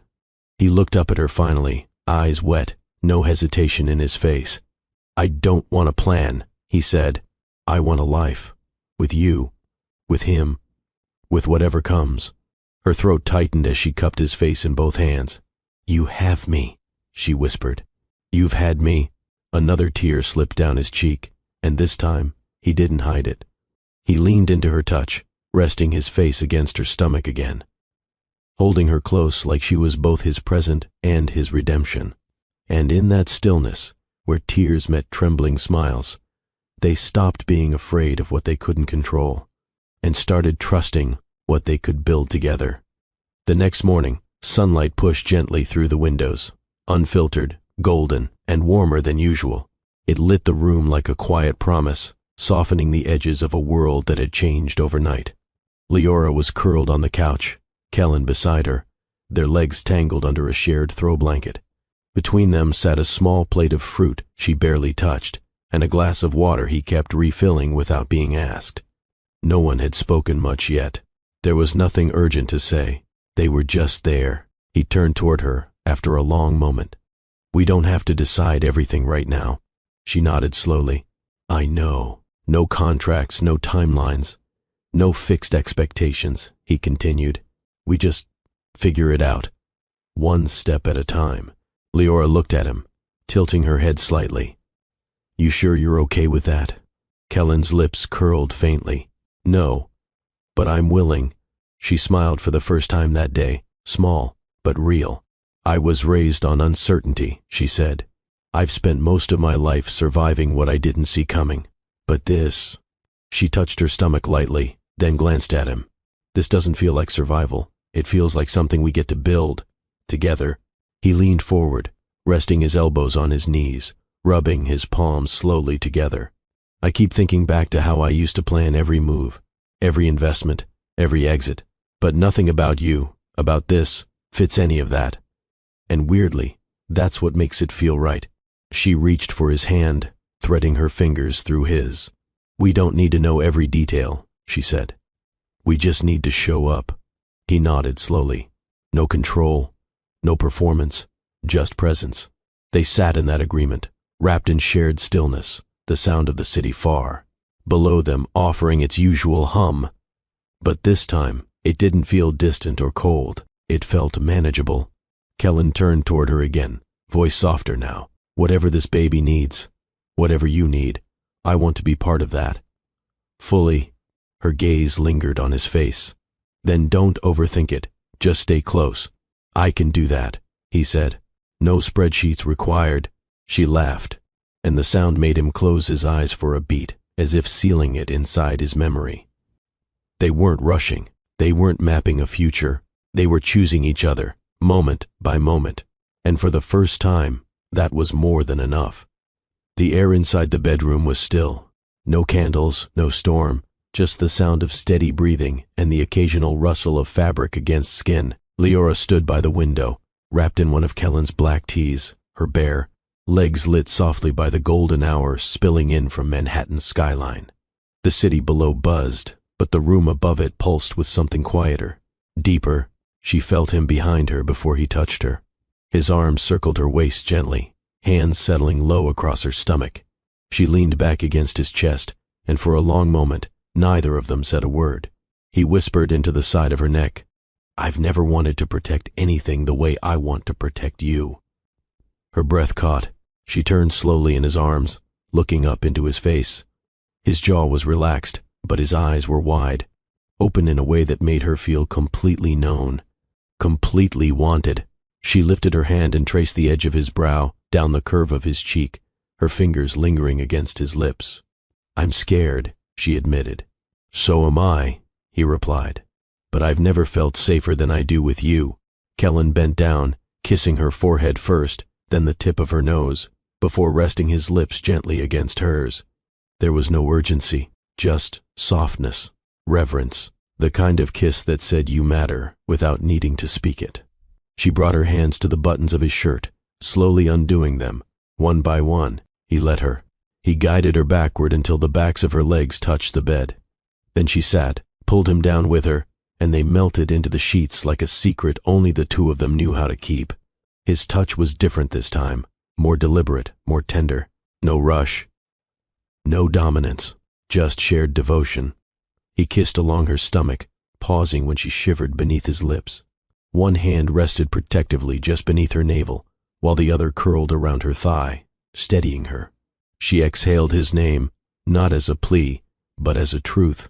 Kellen rose over her, their eyes locked, hands intertwined above her head. "I won't break you," he said. "You don't have to say that," she replied. He leaned in closer, his mouth brushing hers again. I'm not saying it for you. I'm saying it for me. They moved together in rhythm, not in pursuit of pleasure alone, but in affirmation, of trust, in response to everything they had unlearned just to get here. When she gasped and tightened around him, he whispered against her skin, "Ours." And when they finally stilled, sweat-kissed and breathless, he cradled her close, palm over her stomach, their future between them. 3 days after Leora's pregnancy was confirmed, Kellen's entire calendar looked unrecognizable. Meetings were shuffled. One board presentation was pushed to Zoom. 2 interviews were postponed. And his assistant, Daphne, who had never once questioned his tightly wound itinerary, blinked twice when she noticed he'd blocked out a full 3 hours for a private appointment in the middle of a Wednesday morning. "Kellen?" she asked, brow furrowed. "Do you want me to reschedule this executive lunch with Lions Global?" "No," he said, slipping his phone into his pocket. "Just move it to next week. And the investor call? I'll join from the car if needed." Daphne blinked again, but nodded. "Very well, sir." He didn't elaborate, because for the first time in his career, nothing mattered more than the quiet woman sitting beside him in the waiting room of Dr. Ramirez's OBGYN clinic. The moment he and Leora stepped into that small space, mint green walls, calming paintings, the faint scent of hand sanitizer and fresh paper, Kellen felt something shift inside him again. This wasn't a penthouse. This wasn't a boardroom. There were no contracts here, no quarterly goals. Just soft murmurs of women discussing blood pressure, receptionists confirming insurance, and the gentle anticipation of futures growing quietly inside bodies that were doing the extraordinary. He looked at Leora as she filled out the intake forms. Her curls were tied up, her face bare, her lips pulled into a nervous smile. She didn't look fragile. She looked focused, and he was in awe of her. "You good?" he asked, his hand brushing hers. She nodded, pressing the clipboard back to the receptionist. "Yeah, just feels real now. It is real," he whispered. When the nurse called her name, he stood without hesitation. The nurse blinked. "Are you the—" "Yes," he answered, no falter in his tone. "I'm with her." Inside the exam room, Kellen sat close, hand clasped in Leora's as the ultrasound gel was applied to her belly. His pulse thundered as the wand moved, and then, there it was. A flicker, a sound, steady, rapid, alive. The heartbeat. He let out a breath he hadn't realized he was holding. Leora's eyes welled with tears, and Kellen leaned down, pressing his lips to her temple. "I've closed billion-dollar deals," he whispered, voice shaking. "But this is the only sound I never want to stop hearing." She gripped his hand tighter, their future echoing from the small screen in front of them. And in that moment, everything else, money, power, reputation, faded. Because nothing meant more than this heartbeat. The master bedroom was always closed off, Kellen's sanctuary behind frosted oak doors that no one entered without reason. Even Leora, despite living in the penthouse for months, had never stepped foot inside. Until tonight, the night after their first prenatal appointment, she stood in the hallway, holding a folded stack of pajamas, barefoot, heart thudding in her chest. The door was open. She hadn't opened it. Kellen had. He leaned against the doorframe, his sleeves rolled up, the warm amber of the hallway casting a halo across his jaw. He didn't speak at first, just watched her with that familiar gaze that always seemed to see more than she was ready to reveal. "You sure?" she asked, her voice soft. He stepped aside, hand brushing lightly against her lower back as he nodded. "You're not just part of my life anymore, Leora. You are it." Inside, the room didn't look like a billionaire's castle. It looked like minimalist, understated, masculine grays and dark woods, shelves of rare books, a single black and white photo of the Manhattan skyline on the far wall. But there was space now. One side of the king-sized bed had been cleared, her favorite pillow already resting there. A small antique reading lamp had replaced the sleek chrome one, and on the nightstand, her prenatal vitamins. She stared. "You memorized the list," she murmured, touched. "I watched you Google them 5 times before you bought them," he said with a crooked smile. Didn't want to get it wrong. Leora turned to him, eyes glistening. You've changed. No, he said, walking closer. You're changing me. She stepped into his arms slowly. The weight of her body fit into his chest like a missing puzzle piece. No resistance, no performance, just breath and body, and a safety she'd never known. I don't want to be a burden, she whispered into his shirt. You're my beginning, he murmured back. That night, they didn't rush toward lust or need. They lay on the bed fully clothed, limbs tangled, breath synchronizing. Kellen read aloud from her favorite book, his voice low and steady, while her fingers danced idly over the skin of his forearm. And when she fell asleep, belly soft between them, he didn't move. He just stayed there, wide awake and silent, watching her chest rise and fall, protecting her, guarding their quiet corner of peace. The master bedroom was no longer just his. It was theirs. And from that night on, it would always smell like lavender, sound like laughter, and hold the rhythm of two people rewriting legacy, with no contracts, no expectations, just heartbeats. Leora sat curled on the wide windowsill in the master bedroom, her palms cradling the slow swell of her belly as snow began to trace delicate whispers against the glass. The city stretched beyond the penthouse, glittering in its December hush. Behind her, Kellen paced, not out of restlessness, but nervous calculation. She could feel him rehearsing something. He stopped abruptly. Leora, he began, voice tight. I want to talk to you about something. She turned slowly, eyeing the velvet box in his hand. Her breath caught. But when he opened it, it wasn't a ring inside. Instead, it was a custom-designed pendant, a sleek, carved figure-8 symbol, its edges wrapped in onyx and gold, a fusion of eternal motion and grounded strength. He knelt, not proposing in the traditional sense but offering something else, something calculated. This is a partnership agreement, he said quietly, holding up a second embossed folder. I don't want to rush into something we might not be ready for, but I want to raise this child with you, build a life that honors your independence and mine. Co-parents, business partners, co-heads of the estate. Leora blinked. You want to draw up terms? He nodded slowly. No legal loopholes, no gray areas. You'll have equal ownership of every property I own, should you choose. Full rights as Kyle's guardian. Your creative work will be housed under my foundation. You won't just be protected, you'll be empowered. It was the most Kellen thing she'd ever heard, structured, generous, and emotionally distant all at once. Her silence stretched until she finally rose from the sill, her robe falling over her curves, her expression unreadable. So, no ring, she said. He froze. No vow, she added. No public commitment, just shared documents and good intentions. Kellen's voice cracked for the first time. I don't want to fail you the way I watched my father fail my mother. I thought this might be safer. Leora walked toward him slowly, her eyes like firelight. You say it's not about fear, but that's all I see. Fear that I'll ask for all of you. Fear that I'll leave. But Kellen, I'm already here. She took the pendant gently, but didn't put it on. This is beautiful, she said. But if I carry your child and share your bed, then I'm not just the woman you want. I'm the woman you choose. The weight of her words left the room still. And for the first time in his life, Kellen Vance realized that power didn't come from control. It came from surrender. The penthouse was quiet, too quiet for the tension humming between them. Kellen stood near the floor-to-ceiling windows, his reflection etched in the glass like a question mark. The city below pulsed with life, but up here, time had paused. Leora sat at the edge of the leather sectional, one hand curled protectively around her small bump. Her robe barely concealed the tremble in her shoulders. The silence between them had grown so loud, it was deafening. I wasn't trying to insult you, Kellen said at last, his voice low, almost ashamed. I thought I was offering something stable, real.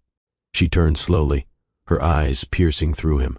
A co-parenting partnership, a contract of care. Her voice was calm, but the storm behind it was brewing. You offered me a business model, Kellen, not a life. His jaw tensed. It wasn't like that. It was exactly like that. He walked toward her, but she stood before he could get too close. Her bare feet on the marble, her voice rising like a wave crashing against years of being diminished, overlooked, halfway loved. I'm not your assistant, not your maid, not a placeholder for what you think. Love might look like someday, she said, tears pooling but refusing to fall. If I carry your child and share your bed, then I'm not just the woman you want. I'm the woman you choose. Kellen looked wrecked. The air left his lungs as though her words struck something deeper than guilt. Shame. It wasn't about what he'd said.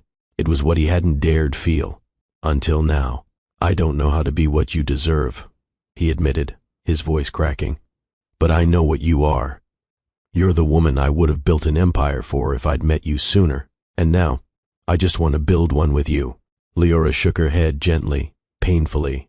I don't want to be part of your empire, Kellen. I want to be part of your heart. He took a step forward. Then show me how. Teach me what choosing you looks like, Leora. Because I want to learn. A long breath fell from her lips. She didn't speak, didn't move, not at first. But after a heartbeat, or 10, she reached for his hand and placed it on her belly. Start here, she whispered, and don't disappear when it gets hard. His lips trembled against her forehead. Never again. Outside, the snow started falling again, soft, slow, uncertain.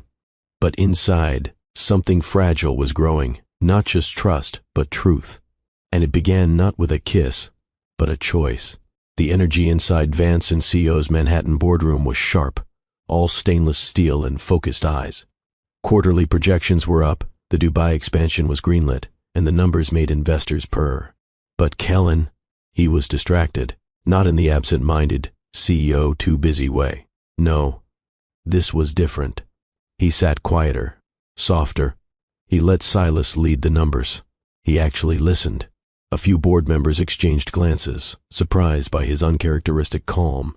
Across the room, Xavier clocked everything.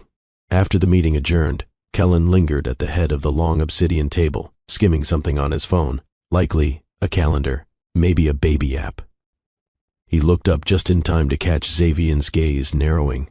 You got a minute? Xavier asked. Kellen nodded, rising to follow him down the corridor into his private office. The door clicked shut. Xavier turned, arms crossed. You've changed. Kellen raised a brow. That obvious? Only to those who know you before she did. There was no malice in the way he said it. Just a warning wrapped in brotherhood. Kellen exhaled, unbuttoning the top of his shirt. She's pregnant. Xavier's brows shot up, then settled. Congratulations. I guess that explains why your hard edge's been sanded. I've been trying not to be my father, Kellen confessed. Turns out avoiding him made me more like him. Xavier leaned back against the edge of his desk. That woman, Leora, she doesn't want your walls. She wants what's behind them. And if you keep dodging intimacy by offering plans instead of presents. He let the warning hang in the air. I know, Kellen murmured. I already screwed up once. Then don't screw it up again. You've got a second chance most men don't get. Xavier stepped forward, hand on Kellen's shoulder. You keep acting like love is a risk. It's not. Losing her is. There was a long beat of silence. Kellen nodded slowly. She said something to me the other night. If I share your bed and carry your child, then I'm not just the woman you want. I'm the woman you choose. Xavier let out a low whistle. Damn. That's a woman who knows her worth. And I'm just starting to know mine because of her, Kellen admitted. I'm learning, Zay. Day by day. Xavier clasped his shoulder tighter. Then keep showing up. Not for the company. For them. As Kellen walked out, a message popped on his phone. Leora had her prenatal yoga class canceled due to weather. He sent back just 2 words. Come home. Xavier watched him go and smiled to himself. The wolf had finally found something worth being gentle for. Months passed. The snow hit Manhattan like a whispered secret, dusting the city in. Soft white as traffic lights glowed, muted red through the flurries. Inside the steel and glass skyscraper of Reed and Vance Global, Kellen stood at the head of a 30-person boardroom. the walls lined with LED projections of quarterly reports and market trends. He wore the power like armor. Charcoal suit crisp, voice clipped, commanding. Slide 34 projects a 12% yield with the supply chain, restructured in. His phone vibrated once in his breast pocket.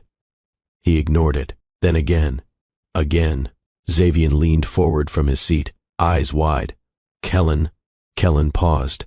The phone buzzed once more, and this time he fished it out, eyes narrowing at the name flashing on the screen. Zoe, Leora's midwife, a beat of silence. Then everything inside him dropped. He didn't even excuse himself. The boardroom door swung wide and hit the wall with a thud as he bolted.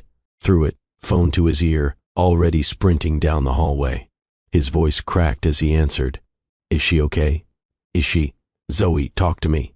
She's in early active labor. It started suddenly. We're heading to Mount Sinai. She's asking for you, Kellen. He didn't hear the rest. His heartbeat was a freight train in his chest. He reached the elevator, cursed at the slowness, then turned and took the stairs 3 at a time, his polished shoes slipping once on the metal edge. His driver barely had the car running before Kellen yanked open the back door. Skip the lights if you have to. I need to get to Mount Sinai. Now. Snowflakes pelted the windshield as they surged through traffic.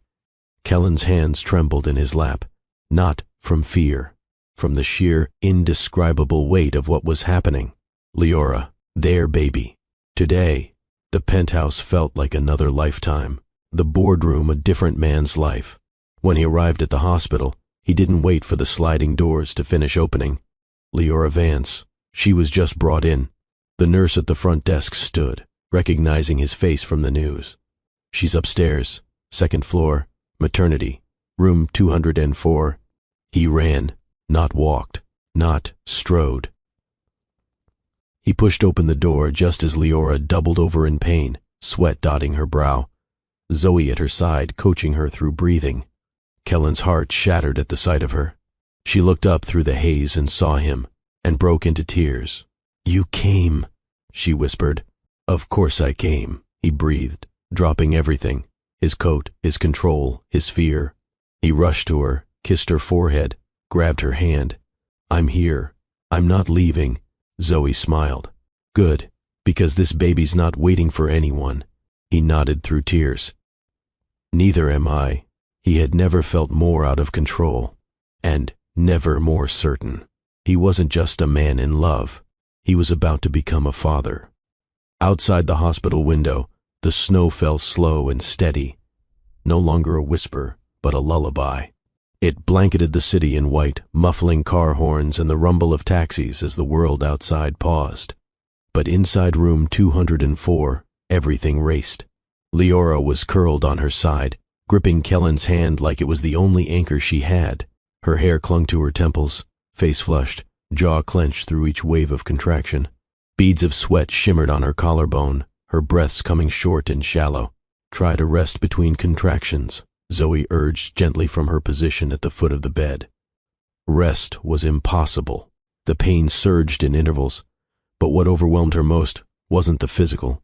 It was the reality. She was about to become a mother. And Kellen hadn't let go of her once. He sat on the edge of the bed, legs spread, one hand stroking her back, the other still gripped tightly in hers.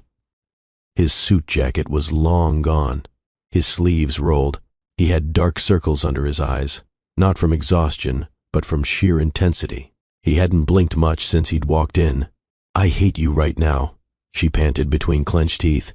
I deserve that, he whispered, brushing a kiss against her temple. I'm serious. I want to strangle you. I'll hold still for it. Just after he's born, despite everything, a broken laugh escaped her. Another contraction hit, this one sharper, deeper. Her nails dug into his forearm. I can't. Kellen, I can't. Yes, you can, he said fiercely. You are. You're doing it. You're the strongest woman I've ever known. A nurse peeked in and checked the monitors. You're progressing beautifully, Leora. Baby's heart rate is strong. Just a little longer now. Kellen glanced outside. The snow swirled like something cinematic. like the city itself was holding its breath. He never liked hospitals. They always reminded him of his mother's quiet decline, of sterile rooms and final words and hollow goodbyes. But this was different. This room was filled with life, raw, painful, terrifying life, and for the first time, he wasn't trying to fix or manage or control it. He was just here, fully. Leora groaned, shifting as another wave crashed into her body. Her fingers trembled in his grasp. Kellen pressed his lips to her knuckles. You don't have to do it alone. I'm here, Leora. Not as your CEO, not as your project. Her lashes fluttered open. I'm yours, he said softly. I'm this child's. We're a family. No conditions.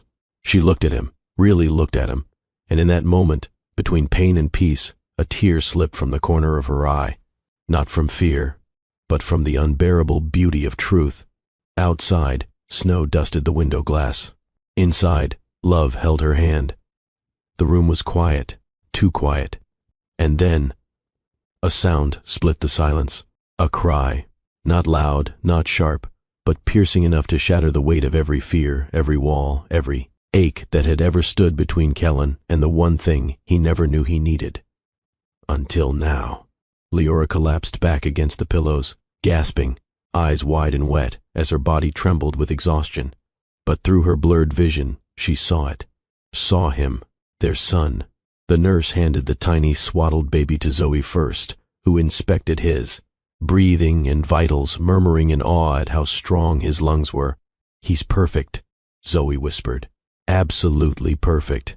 Kellen stood frozen, motionless, until Leora reached for his hand and rasped, Go on! It was like she'd spoken magic into him. Kellen stepped forward slowly, his breath caught in his chest. His fingers curled at his sides, like he wasn't sure if he had the right to touch this moment. And then, Zoe placed Kyle in his arms. Everything inside Kellen stilled.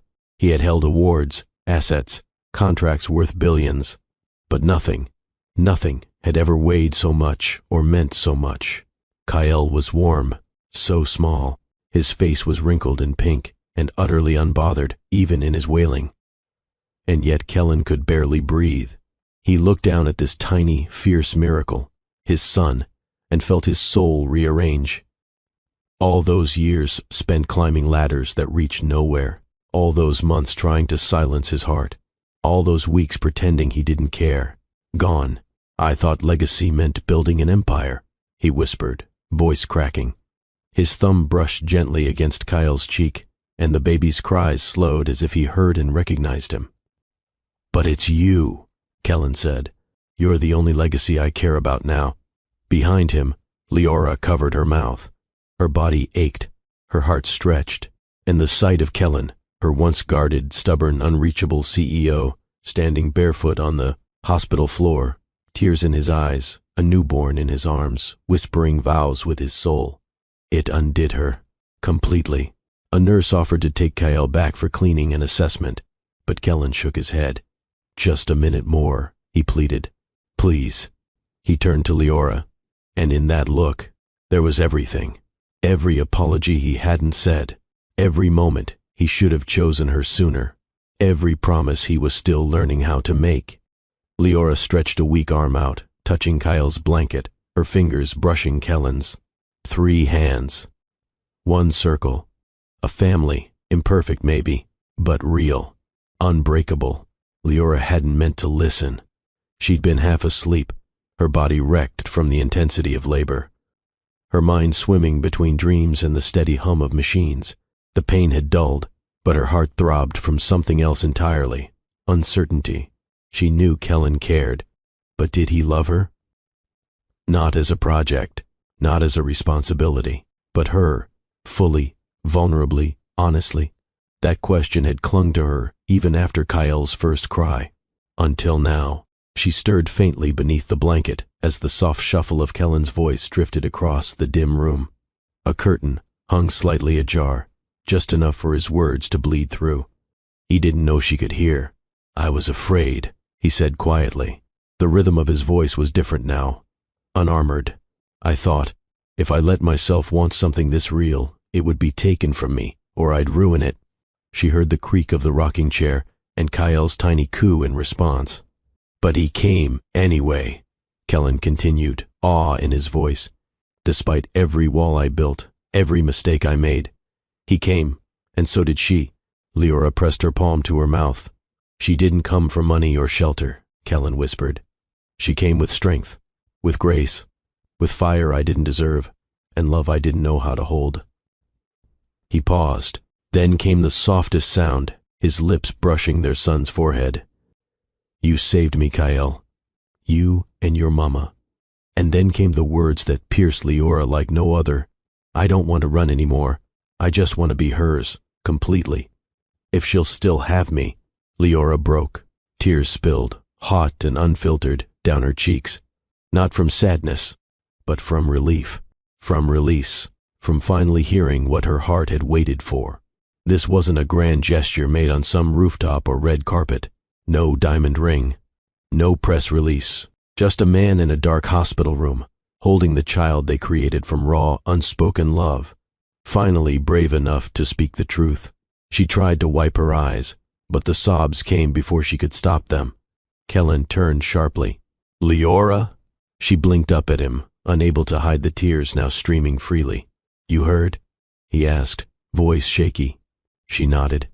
Every word. And then, without hesitation, he brought Kyle to her. No walls, no pretense. Leora kissed their son's forehead, then looked up into Kellen's eyes, clear, unguarded, asking nothing but honesty. I still want you, she whispered. But this time, I need all of you. Kellen exhaled like a man finally breathing for the first time in his life. And then, he kissed her, soft, certain, forever. The rain tapped gently against the tall windows of the penthouse. No longer a cold, sterile fortress of marble and minimalism, but now a home pulsing with light, warmth, and life. The walls had softened. So had Kellen. Sunflowers peeked from blue glass vases. Crayon drawings, Kyle's proud early scribbles, were framed beside sleek black and white photography. And in the center of it all, beneath an arch of soft blue balloons, stood a small cake with one gold candle. The number 1. His first year. Their first year. Together. Leora moved around the room with a smile that hadn't left her face all morning. Her curls were tucked in a soft bun, a smear of frosting on her cheek as she arranged the last of the gift bags, mostly books, puzzles, and little wooden animals she insisted were developmental. Kellen had wanted to buy the entire toy section of Manhattan. Leora had narrowed it to things Kyle would use, not just own. Kyle, meanwhile, was in the middle of it all, sitting happily in the middle of a giant foam mat, chubby fingers gripping a stuffed fox. He gurgled with delight when the music box played again, swaying with the rhythm. He was happy, whole, safe. Leora crouched beside him, kissing his temple. You're one today, little light. Kyle's big brown eyes blinked up at her, then looked around as if expecting applause. And sure enough, from behind them, is it time? Kellen's voice carried across the room, laced with wonder and pride. He stepped in from the kitchen holding a tiny gold crown, a soft felt one, embroidered with Kyle in neat white thread. Leora laughed. You actually did it? I had it custom made. No son of mine is celebrating in a paper hat. Kyle squealed as his father gently lowered the crown onto his curls, then scooped him into his arms like he was holding the universe. Leora watched, a knot forming in her throat. Not sadness, but awe. This man, once rigid, unreadable, was now someone who celebrated a child with messy kisses and hand-made crowns. And this child, born of no plan but all the right chaos, had reshaped every corner of their lives. Their family wasn't accidental. It was divine timing. The candle flickered. Kellen leaned in. Make a wish, champ. But Leora already had one, and he was holding it in his arms. Once a cold monument to wealth, the Reed penthouse had transformed into a sanctuary of soul. The sterile silver surfaces had been softened with woven baskets filled with wooden blocks, books in joyful chaos, and walls that now told stories beyond spreadsheets and stock tickers. The sharp echoes of loneliness had vanished. In their place, laughter, the soft shuffle of Kyl's crawling across hardwood floors, Leora's voice humming while folding onesies, and Kellen now, always barefoot by choice, his dress shirts traded for soft cotton tees with spit up on the shoulders and pride in his eyes. On the far wall of the living room, a new gallery had taken shape. Family photos, unfiltered and unposed, Kellen holding Kyle after his first bath, hair plastered to his forehead. Leora asleep on the couch, Kyle on her chest, Kellen's hand resting protectively over them both. A black and white print of their first ultrasound, 2 faint lines in a haze of gray. In the corner, a plush velvet reading nook had been carved into what once was a space for expensive art. Now, a space for bedtime stories. Leora had insisted it face the window. There's something healing about watching rain fall when you're safe inside, she'd told. Kellen once, curled into his side, the scent of Kyl's lotion lingering in the air. Kellen had agreed, without words, just with a kiss to her forehead. Now, on Kyl's birthday, the rain fell like a benediction, soft, cleansing, tender. Near the fireplace, a bassinet had been replaced with a large toy chest, its lid open and overflowing, not just with things, but with meaning. Wooden animals hand-carved from Ethiopia, a musical globe that played lullabies from around the world. Kellen had commissioned a local artisan to create a mobile of stars, planets, and one tiny paper moon with Kyle etched in gold. In the kitchen, a framed note in Leora's handwriting sat near the coffee machine. Today is a good day to begin again. That was the energy of the home now. Not perfection, not pretense, but presence, partnership, parenthood. Kyle crawled toward his music box, giggling, and behind him, Kellen watched with a reverence usually reserved for cathedrals. "Do you see this?" he whispered to Leora, who just joined him. She looked around, hand resting gently on his chest. "I don't just see it," she said softly. "I built it with you."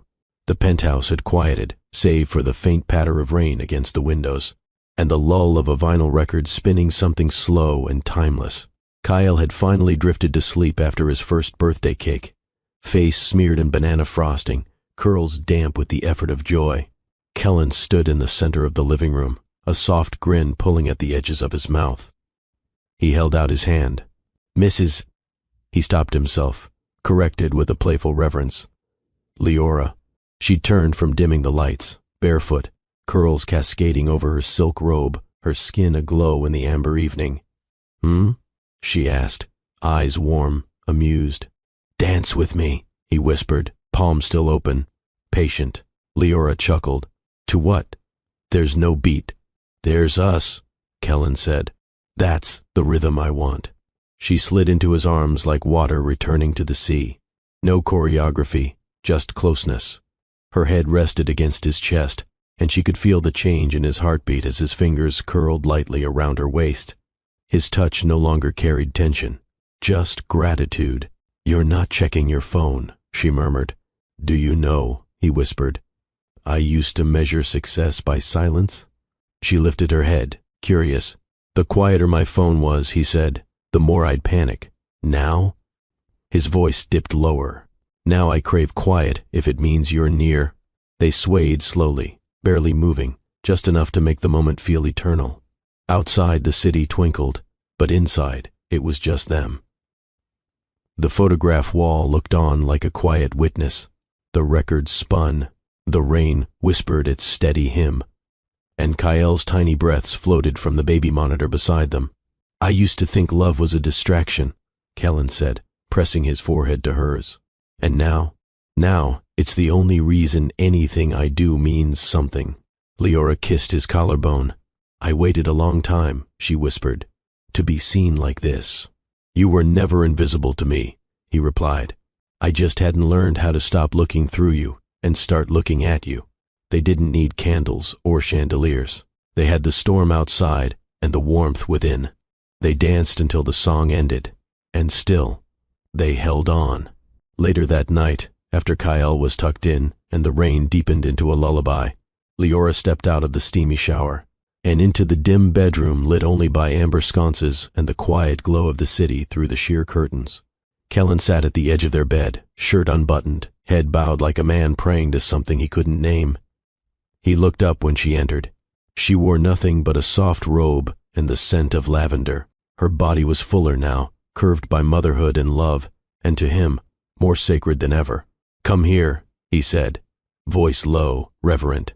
She crossed the room slowly. Kellen reached up, fingers ghosting over the stretch marks on her hips, the softness of her belly, the curve of her breast. Not with lust first, but awe.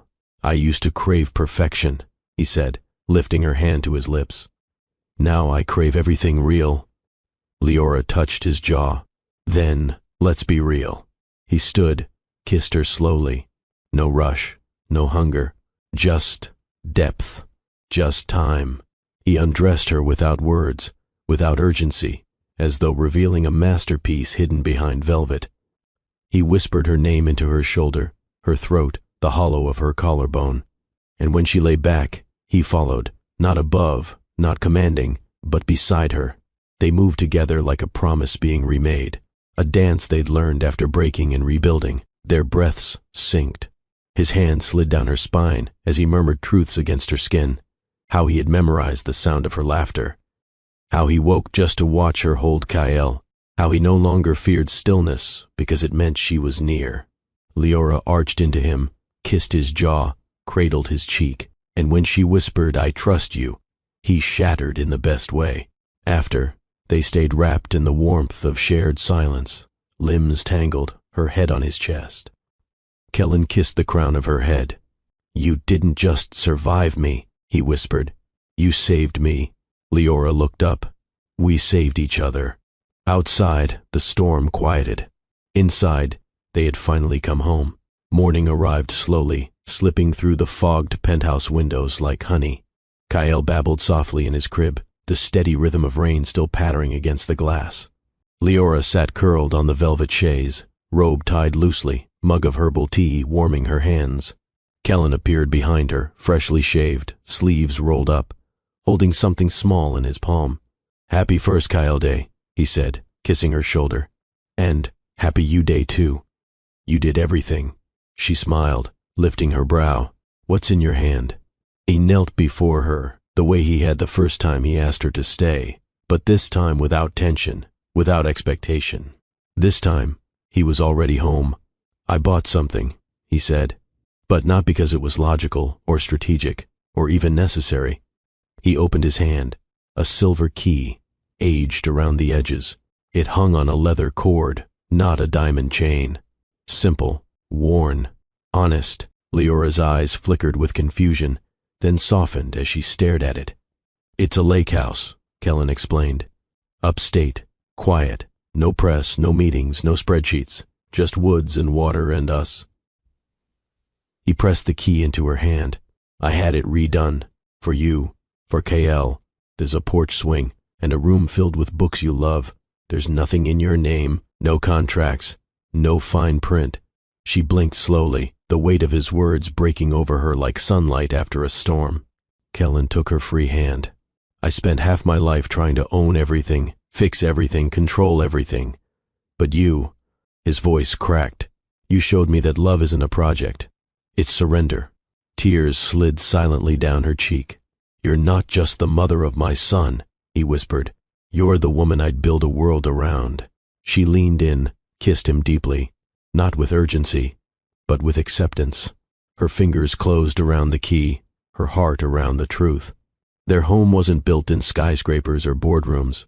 It was built in that moment, on a swing by a lake, in the quiet between confessions, in the arms of a man who finally chose love without conditions.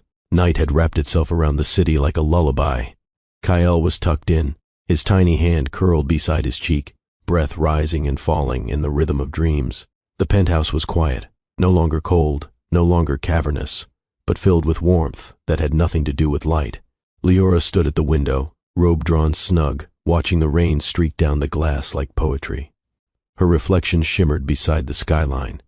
Behind her, Kellen approached with the kind of silence that meant reverence, not caution. He wrapped his arms around her from behind, one hand resting over her heart, the other over her waist. She leaned into him, letting his body shield hers, as if he had finally become her safest place. The window fogged around their breath. In the distance, thunder rolled, soft and steady. Kellen spoke, his voice low, barely above a murmur. I used to think legacy was about the company, the money, the last name. He kissed the crown of her head. But you gave me something no contract ever could. Leora turned to face him, her gaze holding his. Her love was no longer cautious. It was rooted, confident, whole. Kellen traced her jawline gently, pausing at her lips. You didn't just change my life, he whispered. You made it worth living. Tears welled in her eyes, but she didn't cry. She smiled instead, because she believed him now. Fully, finally, he led her back to bed. Not out of desire, but reverence. They curled beneath the covers, limbs tangled, hearts synced. Not everything needed words anymore. Some love spoke in the silence, in the storm, in the steady drum of Kyle's heartbeat echoing from the monitor beside the bed. They didn't need a ceremony. They didn't need a headline. They had everything, and it had all begun with a key, a second chance, and two hearts brave enough to unlock each other. Have you ever loved someone so deeply it changed the way they saw the world, maybe even the way they saw themselves? If Kellen and Leora's journey moved your heart, tell us, would you fight for love? If it finally felt like home, drop your thoughts in the comments. Don't forget to like, subscribe, and share for more stories where love doesn't just happen, it transforms. AE.